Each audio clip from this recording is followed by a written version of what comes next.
he brought back what he thought was the most powerful, fastest growing, toughest form of hemp, and he put that on his plantations, and it grew all the way through the South and up until about the Civil War. So what you have here is a whole different history. Sheldan describes the Agarthans, and just as an aside for anyone for whom this sounds just fantastic or unlikely, just continue to listen and also do some research of your own. You'll find that this information goes back quite a ways. This is not exactly new, although it is becoming more widely disseminated. They basically are a little bit taller than we are. They look exactly like we do, except for one thing. Their ears tend to be a little bit more forward than ours. Instead of being like here, they're like there. And the other thing, is their eyes are bigger. So basically, when they decide to disguise themselves and come up here, they just because they can shapeshift, they just change the position of their ears and they make their eyes smaller.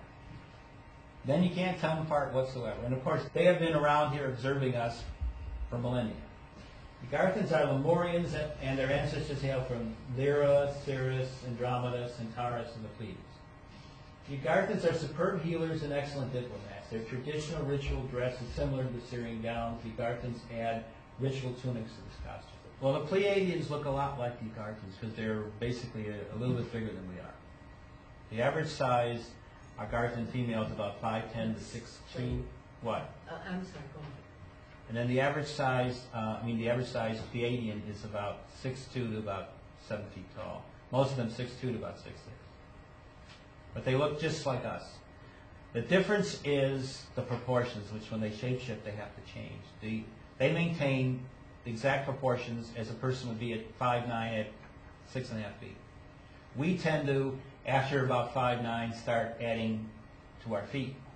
So we get these huge legs, bigger feet, and so they don't do that. So if they want to maintain a certain height, they have to do that. Because since we're limited consciousness, we can't maintain proportional ways that how our bodies put together when we get taller.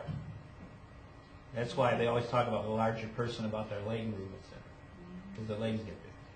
Sheldan now describes the relationship between those who come from the Pleiades, who are called Palladians, and those who come from Sirius, Sirius, or as he refers to as the Syrians. Well, they're both related to each other because all humans come from the Vegan system. But what happened here is that each one decides when they develop their own culture, their own system, they develop what they want to do with their height, their costume, and their basic culture, what orientations they want to create as the basic aspect of their civilization. And so that's the difference. The Pleiadians went more into science and looked upon the Andromedans more as a model, whereas the Pleiadians looked more as the Lyrans as their model and maintained that, and also went more into spiritual aspects. They're together. They're all part of one thing called the Galactic Federation. Since galactic humans live in a world that's an interface between spirit, which is ethereal, and physicality, they're constantly using both in their environments. The way they normally travel around is in these really high-speed trains, or else they just use their light bodies. And then, like other galactic human societies, they use a replicator for their food and clothing needs, also for their shelters, and then Inner Earth I talk all about how they do. The Agarthans are an intermingling of Syrians, Pleiadians, Centaurians, and a few others. Because they're the original Lemurians. Right. The Lemurians were from all of those star systems. Right. Do they speak our language also? Yeah. They can speak the language because they have a translator. And the translator creates the energies. When they say something, it creates the energy. And so in your brain, you see them saying it because the concept of telepathy in our reality is it doesn't exist. So they're not speaking, but you feel like they're speaking. But they say it perfectly because what they can do is when they go inside your brain with the telepathy from the translator, it brings the energy in because basically they've discovered linguistically that everybody actually speaks in a symbol code. And this the way the symbol code is broken up determines different languages. And you can see the symbol code by the frequencies. It indicates different symbols, which is why you now have things where they can look inside your mind and figure out what you're really saying. They can see the symbols. And so what happens with the translator is they say something in their symbol code, and what the translator does is rearrange it to your symbol code. And so then you see them as speaking not only perfect English, but your kind of perfect English. So you're perfectly able to understand what's going on, because it's within your concept of what, when you say different words, what you mean. So when they say it, so they can be speaking to somebody, let's say, that speaks only Japanese. They will be saying the Japanese perfectly in their mind, but be saying the Japanese that's perfect to the person who speaks that Japanese natively in terms of their cultural perceptions of how they live their lives. So it becomes perfect. This is one of the things that people who have encountered ETs have noticed, is that the language that they speak sounds so perfect. That's why, because their brain is interpreting it exactly the way they would interpret the language that you speak when you're talking to someone. So that's the process that's happening. That's why the translators are so effective.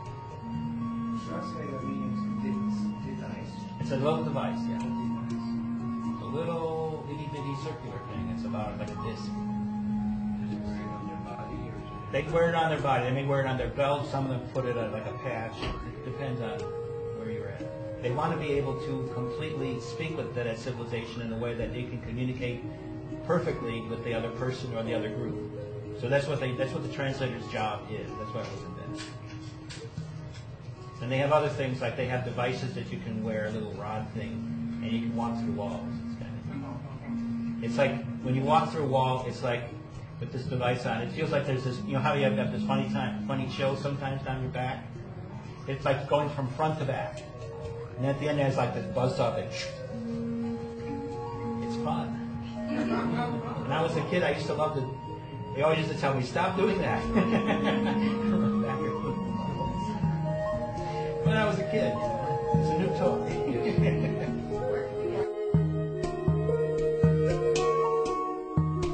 That's all the time we have for this edition of Talk for Food. I want to thank Sheldan again. I hope you found this and find this information as, I want to say, stimulating, but stimulating is not the word. Challenging. You know, whether you believe it or not, it challenges your limits of what we see as possible, and we start looking for and seeing evidence of the reality of it all around us. I'm talking to you now as someone that is pretty much open to what I'm hearing and what I have heard, but I didn't start that way. I started by being willing to hear it, not so much with doubt or even with skepticism, but simply just being neutrally hearing and then listening to the evidence. And then you start seeing and hearing what Sheldan has to say along with others. And that includes some people that a lot of folks really thought David Icke, I-C-K-E, was really out there. But the more I listen to him, if you can stay with him, he shows you the evidence of signs of truth all around us that corroborate what he's been saying. So with all that said, there is more to this workshop, and I hope you're enjoying this, and from time to time we'll add more. This whole workshop was videotaped, and if you're interested, please contact me, adam@talkforfood.com. I've not made it available yet, but it's there, it's around. And that's the time we have. Sheldan Nidle's website is paoweb.com. You can go there, much more information, get his updates, and listen more. And until next week, that's it for now. This is Talk for Food. This is Adam Abraham. Be well, be at peace, be in love with yourself and all around you, and let that cup runneth over. And be here again when Talk for Food returns next week here on webtalkradio.net. Talk for Food is a Philos MediaWorks production.